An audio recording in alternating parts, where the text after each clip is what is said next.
Welcome back, guys. It's Juzzy Evo X, and today we're looking at removing the factory sound deadening material. Now, there's a couple of ways you can go about this, but by far and large, the easiest way to do it is to get some dry ice and place it over the top of it, and then when you allow it to sit for a short while, you'll be able to give it a knock with a hammer so that it sort of shatters, and then you'll be able to pick it up in pieces. Sometimes if the area is not quite cool enough, you might use a chisel or some sort of spatula, like a metal spatula, to lift it up. But before you actually go about doing that, and I also want to add that I'm also going to remove some carpet underlay, which is underneath the black carpet that you see from the top. Before you do that, the first thing you want to do is you want to remove the ground or the negative off your battery. So you don't actually have to remove it from the terminal, just remove it here from where it earths to the ground. Just put a hat over it so it's got no chance of touching anything in the ground. The reason why you want to do that is because underneath the Recaros you'll have two airbag cables. So once you actually remove the negative from the battery, go up to your car, put your foot on the brake, leave it on there for about 30 seconds. Put your boot up so you can have a look to see if you can see any brake lights coming on. If you do, keep your foot on the brake. If you don't, great, your battery's disconnected, and that means that you've got no charge in your system. So the first thing that you should do then is lean underneath the car, undo the yellow positive for the airbag harness and the black one that's next to it. The yellow one's relatively easy. There's a slide-on white clip, and the negative, the black one, is actually a little bit harder. It's got you have to use your index finger to push in the little clip and then pull the plug towards the dash. Once you've done that, you then need to use a 14mm socket to undo the 1, 2, 3, 4 bolts, which are the anchorages for the seat, and then you'll be able to lift the chair out carefully. Best way I've found to actually do that is to, once you've got the 4 bolts out, easiest with 2 people, but if you've only got one, to sort of slide the seat so that it faces towards the opposite side, and then put the bottom of the seat out first. So I'm just going to do that now. Whilst I'm here, guys, just to show you what the Evolution X Designs fire extinguisher holder is like. I'm in Australia. I can't imagine there's any issues for this across the world. I've got one on the passenger seat and on my Australian driver's side. So all you've got to do to place them in is simply just loosen the bolts that are underneath the seat, and then just go ahead and slide it on in. As you can see, it's totally flat, so it's very easy to slide in there and then place your 14mm bolts in. It's nice and secure. Fairly lightweight, very easy to mount the fire extinguisher holder mount to the actual Evolution X Designs bracket. As you can see, 2 screws with a bolt on either side. Some people like to put a red or whatever color plastic underneath this so that, as you can see, the lettering stands out a bit more. I haven't done that. I've just left it all black because my whole interior, I like looking black.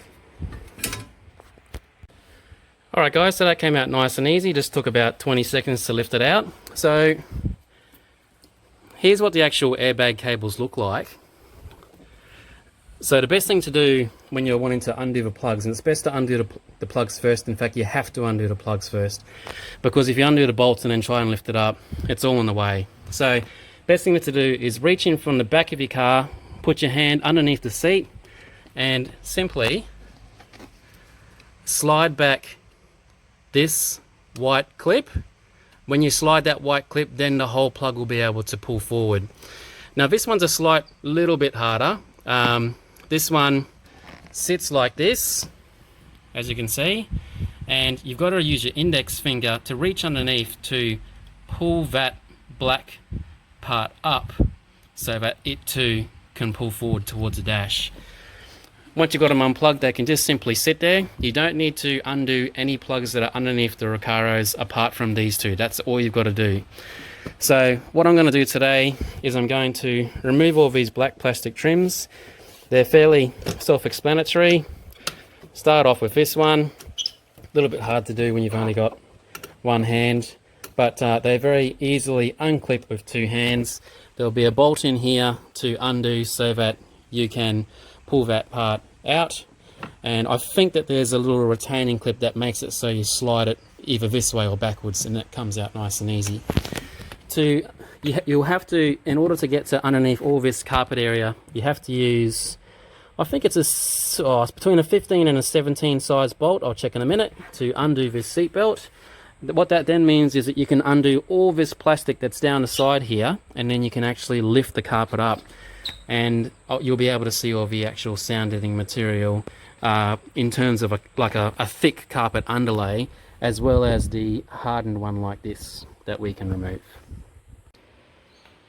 Alright guys, so now the driver's side seat is out of the car, and I've also managed to loosen up some bolts, which is not very difficult for the center console. So I've also undone the seatbelt anchorages so that I've got the ability to lift the carpet out like this. Now, just to give you an idea of how much padding is in these cars, just take a look at how thick that underlay is. So that just simply peels off like that, but that is all under there. So check that out. That is quite a lot of sound deadening. No wonder these Evos are significantly heavier and quieter, I guess, from the inside of the cabin. So I'm going to be using a dry ice today to remove this stuff down the bottom, that stuff there, which normally sits under the seat, this stuff from the back, and so now all I've got to do really is just start peeling the carpet away, and then just hold it up and just get the dry ice in there and go for it. Alright guys, so I've set up a camera here. I've pinned the carpet back on one side.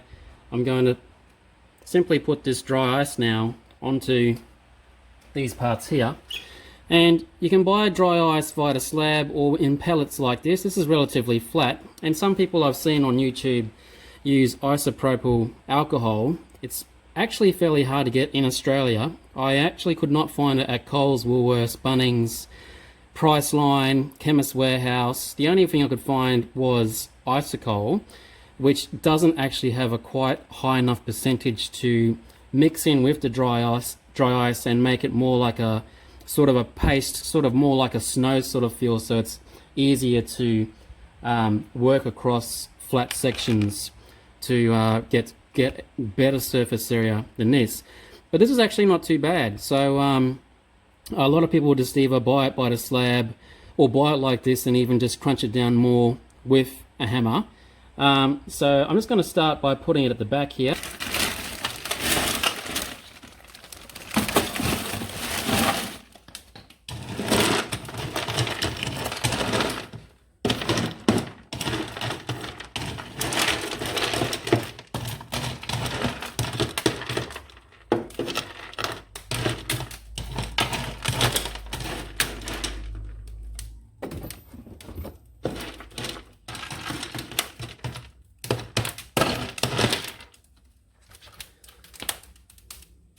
Now, hopefully that appears, or you can hear it, I should say, on the video, but as I am spreading it across, I can hear all these little cracks. What those cracks are is the sound deadening loosening away, if you like, from the metal, and actually coming to a point where it's going to be able to be hammered and chiseled away very easily, or just simply picked up. So I had a look at some videos online, and I saw that people, yes, pour it into the car, but then they use their gloves to pick it up. really all you need to do is just use a dustpan and brush, simple like this. Once you think there's been enough time for it to cool down, and then simply just scoop it up, put it back in your bag, and do the next section. So I can't see any problem with that.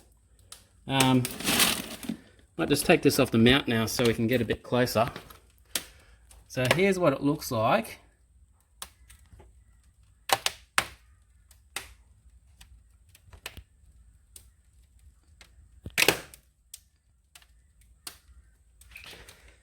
As you can see, I've just pulled the carpet all off the underside, sorry, the sound deadening off the bottom of the carpet. I've done it on the front as well. And yes, there is some sound deadening here at the front.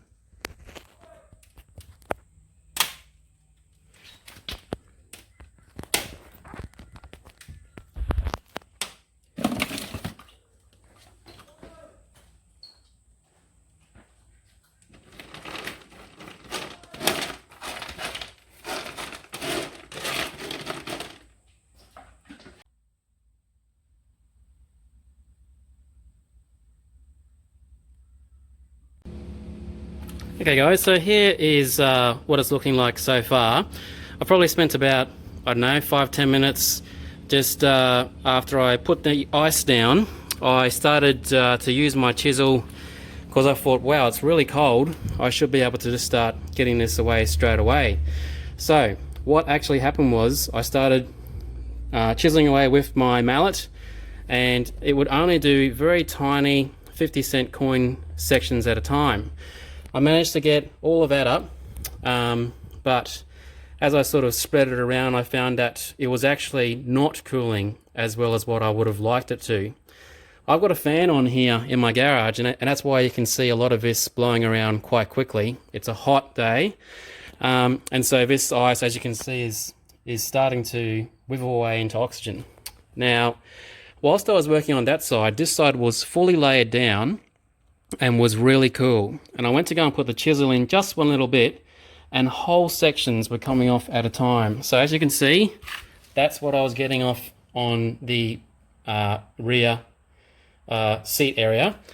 And when this had been sitting here for, 5 to 10 minutes, this is how easy it was coming off on the front. So that's what's good about these videos. You get to learn a bit from what you see online. I certainly didn't see this in videos that I saw. I just saw people sort of going at it straight away, and it was really just really breaking off in small little parts like that, or not much bigger. Leave it on there for a good 5 to 10 minutes, and then just use the chisel to get one little edge out, and you should see that it starts coming off in pieces much larger than your hand, or about 2 hands worth. So here's a really good example. I just went to put one chisel right here, and this whole part has just lifted up as one. That's a lot easier than getting stuck into it straight away. Let it sit for a good 5 to 10 minutes.